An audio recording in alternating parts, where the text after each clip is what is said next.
बिहार विश्वविद्यालय परिसर स्थित धरना स्थल पर बुधवार को संयुक्त छात्र संगठन ने प्रेस वार्ता आयोजित कर विश्वविद्यालय प्रशासन पर गंभीर आरोप लगाए। छात्र नेता डॉक्टर चंदन यादव ने कहा कि कुलपति के निर्देश पर कुल सचिव द्वारा उनके खिलाफ दर्ज कराया गया मुकदमा उनकी आवाज दबाने और पीएचडी प्रवेश परीक्षा की मेधा सूची में हुई कथित अनियमितताओं को छिपाने की कोशिश है।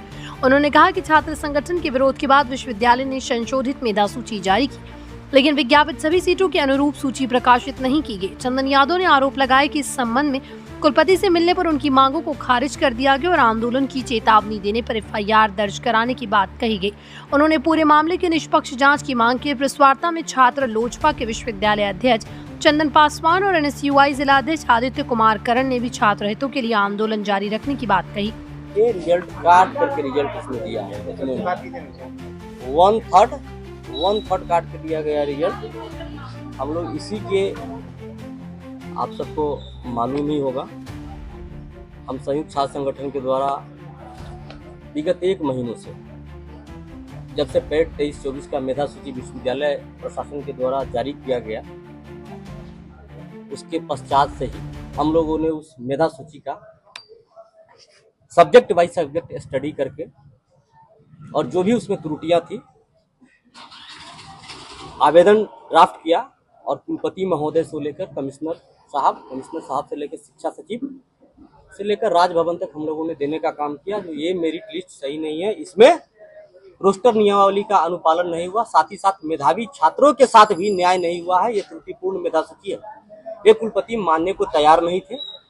जिसके पश्चात हम लोगों ने लगातार संघर्ष किया, आंदोलन किया, प्रदर्शन किया, जिसके आलोक में शिक्षा विभाग ने हस्तक्षेप करते हुए जांच का आदेश दिया कुलपति महोदय को। तत्पश्चात कुलपति महोदय ने शिक्षा विभाग के आदेश को मानते हुए पुनः मेरिट लिस्ट का रिव्यू किया। रिव्यू करने के बाद 3 जुलाई को दोबारा पैट 23-24 का मेरिट लिस्ट प्रकाशित किया गया। वो भी कितने सीटों पे, जो पूर्व के सीटों पे जितना इन्होंने मेरिट लिस्ट जारी किया था, उतने ही सीटों पे 1-2 सब्जेक्ट को छोड़ के 1-2 सब्जेक्ट, जैसे इकोनॉमिक्स है, जैसे ज्योग्राफी है, उसमें एक सीट बढ़ाया गया था। जबकि हम लोग का शुरू से ये मांग है, जो आपने विज्ञापित जो सीट दिखाया था, जितने सीटों पे आपने आवेदन लिया है उतने सीटों पे आप मेरिट लिस्ट जारी करिए। हम सभी लोग का ये संयुक्त रूप से मांग है, विज्ञापित सीटों की संख्या के आधार पे आप मेरिट लिस्ट जारी करिए, जो दोबारा भी नहीं हुआ।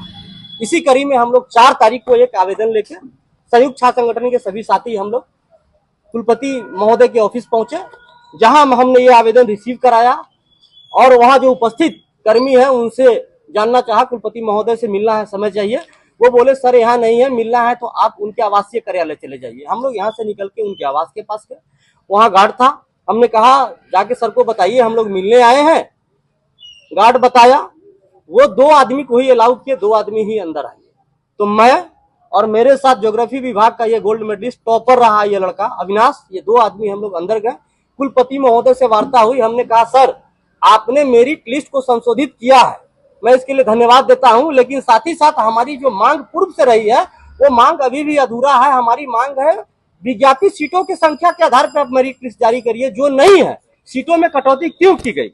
जैसे हिस्ट्री में 15 सीटों पे इन्होंने आवेदन लिया था, कॉमर्स में 10 सीटों पे लिया, रिजल्ट कितने सीटों पे दिया? हिस्ट्री में 10 सीटों पे दिया और कॉमर्स में 7 सीटों पे दिया। इकोनॉमिक्स में इन्होंने 25 सीटों पे आवेदन लिया था, रिजल्ट दिया 17 सीटों पे।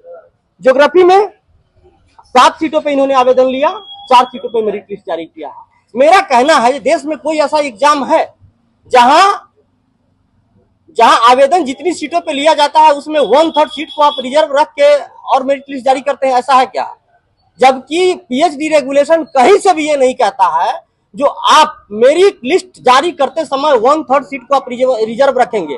अगर आपको रखना ही है तो यही चीज आप विज्ञापन से पहले, जिस समय आवेदन ले रहे थे उससे पहले आप ये कर सकते थे। यही बात पे हमारी उनकी वार्तालाप हुई। वहां बैठे एक पूर्व के प्रोफेसर है जो यहाँ प्रोक्टर भी रहे हैं, बीएस राय, वो भी बैठे हुए हैं और वो हर मीटिंग में देखिएगा विश्वविद्यालय के रहते हैं। किस हैसियत से रहते हैं मुझे पता नहीं, उन्होंने इंटरप्ट किया।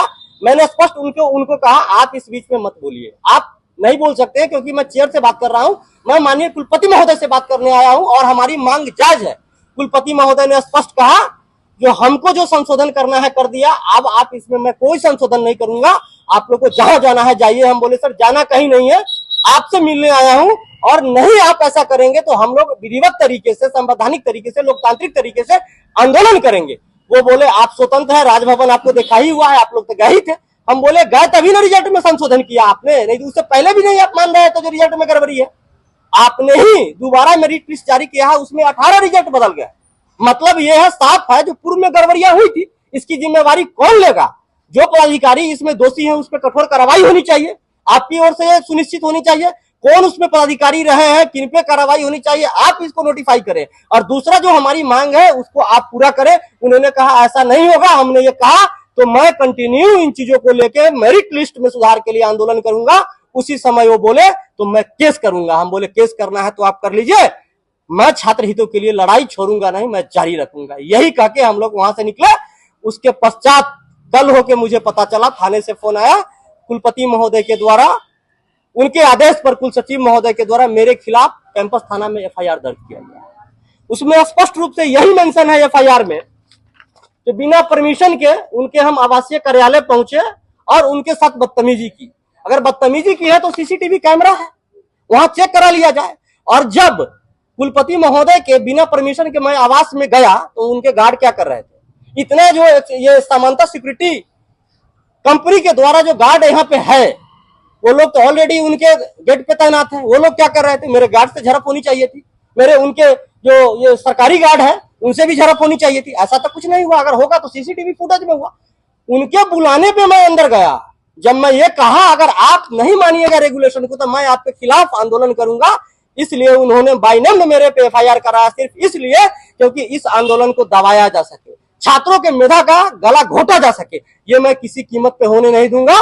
मैं आज आप लोग को इसलिए बुलाया हूं और मैं आप लोग के माध्यम से पुलिस प्रशासन से आग्रह करता हूं, ये पूरे मामला का निष्पक्ष जांच कराइए। अगर मैं दोषी हूं तो बिल्कुल हम पे कार्रवाई होनी चाहिए, अगर मैं दोषी नहीं हूं तो ये विश्वविद्यालय कैंपस में फर्जी एफआईआर का जो ये परिपाटी शुरू की गई है वो छात्र हितों में और विश्वविद्यालय हितों में अच्छा नहीं है। अगर गलत ही एफआईआर मेंशन करना है या रजिस्टर्ड करना है, 100 विद्यार्थी हमारे तरफ से एफआईआर करेगा, क्या थाना अध्यक्ष महोदया वो एफआईआर को रजिस्टर्ड करेंगे क्या? मैं इन सारे चीजों को लेके डीआईजी महोदय से और एसएसपी महोदय से बिल्कुल रूप से मैं अपने टीम के साथ स्वतः मिलूंगा और मुझे भरोसा है पुलिस प्रशासन निष्पक्ष जांच करेगी और दूध का दूध और पानी का पानी होगा जो आप सबों के सामने आएगा। लेकिन रही बात हमारी आंदोलन का, रही बात हमारी संघर्षों का, रही बात छात्रों का मेधा का, तो वो कुलपति महोदय आप सुन लीजिए, वो आपके दबाने से दबने वाला नहीं है। आपने पूर्व में भी कहा था हम मेरिट लिस्ट में संशोधन नहीं करेंगे, हम बोले त्रुटि हुई है तो संशोधन आपको करना पड़ेगा, और आपने किया। और फिर मैं आपको ये कह रहा हूं आज इस प्रेस वार्ता के माध्यम से, मैं विज्ञापित सीटों की संख्या के आधार पर रिजल्ट आपसे मांग कर रहा हूं। आपको छात्र हितों में ये करना पड़ेगा, नहीं तो हम लोग चुप बैठने वाले नहीं हैं। कल से अविनाश जो गोल्ड मेडलिस्ट है ज्योग्राफी का, ये अनशन पे जा रहे हैं। हम सभी छात्र संगठन एकजुट होकर इनके इस संघर्ष में साथ रहेंगे और इनके हौसला को बढ़ाने का काम करेंगे। ये तानाशाह कुलपति जो बिहार के बच्चों को गला घोट रहे हैं यूपी से आके, ये मैं पहले भी कहा था और आज भी कह रहा हूं, ये किसी कीमत पे होने नहीं दूंगा। अंत में मैं आप तमाम मीडिया चैनल के साथियों के माध्यम से मैं बिहार विश्वविद्यालय में पढ़ रहे तमाम छात्र छात्राओं से एक बार पुनः अपील करना चाहता हूं, भाई अपने अधिकार के लिए आप सजग होइए, आप जगिए। सभी छात्र से भी या छात्राओं से भी कह रहा हूं।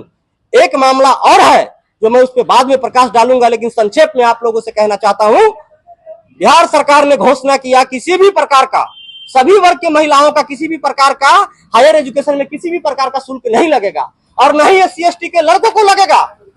ये रजिस्ट्रार महोदय ने नोटिफाई भी किया 13 फरवरी को, फिर भी इस विश्वविद्यालय में लिए जा रहे हैं और आप लोग सोए हुए हैं। आप लोग जगिए, ये आपकी लड़ाई है, आपके अधिकार से आपको वंचित करने की कोशिश किया जा रहा है ये बनारसी ठग के द्वारा।